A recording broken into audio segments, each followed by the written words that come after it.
what's going on, guys, and welcome back to another episode of Pro Club's Goalkeeper Tips. And you guys didn't really ask that many questions in the last episode, so it's not going to be a massively long one. So for the next episode, please make sure that you ask lots of questions, because in the last one I just covered builds, so there wasn't really too much for you guys to really ask.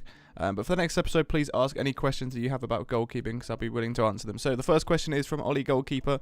From where did you know that that you get a little bit extra of diving by using manual save assistance? It's been a thing since a couple of FIFAs back, and everyone's known about it. But manual does give you that little bit extra bit of diving, so it can be quite useful if you can actually get used to using manual.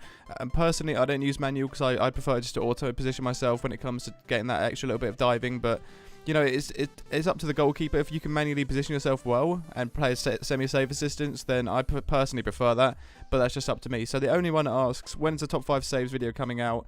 Every time, people do ask this question quite a lot, but every time you'll see a top 5 saves video, it will be on a Thursday at 4 PM. All my videos are released at 4 PM, but top 5 saves of the week is also a Thursday. It always has been since I've released it, which has been for about a year and a half. But I have always kept on a Thursday for a reason, so hopefully people will recognise that it is on a Thursday every week. So hope that answers your question. Zafrin Farid says, I use the 6 foot, 178 pound build. Personally, it gets me up ratings, plus I feel like I save a lot more with this build. Yes, that can be a case as well.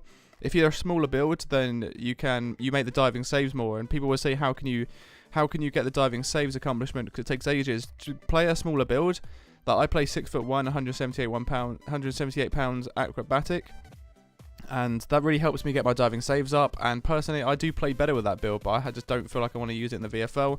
For the style of the football that is played in the VFL, I just don't think it would work well. But when I play league matches and play cup matches with my friends, I normally go 6 foot or 6 foot 1, because it really does just make my I don't know, I prefer to play a lot of sweeper keeper, and all these clips you're seeing in the backgrounds also play with 6 foot 1. I don't play with 6 foot 5 when I get these sort of clips. Most of my clips that you will be seeing will be a 6 foot 1 build, and like I said, I really prefer that. I just play well with it. So Lewis Blizzard says, what is a decent save percentage for an average player? So it depends what sort of I don't know, it's hard to say really, because everyone's different. But I think mine's about 87 on PC and about 85 on Xbox One. Xbox One I'm not so good, because obviously it took me some time. I haven't actually played Xbox One that much. I've only played 39 games or something in goal, in league matches, so I haven't really had that much time to actually get my guy up. But 85 isn't too bad, so anywhere from like 75 plus, I'd probably say, maybe 80 plus. I'm not 100% sure, but that's probably what I'd say. It doesn't really matter. It's about how you perform in game when it comes to the big matches. Depends if you're a VFL goalkeeper.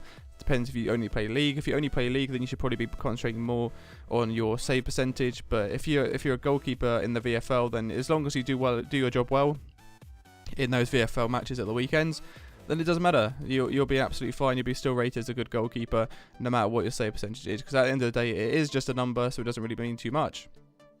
But hopefully you guys have enjoyed this episode of Goalkeeper Tips. Please remember to ask me lots of questions for the next episode, so I can make these videos slightly longer, and I will see you in the next one.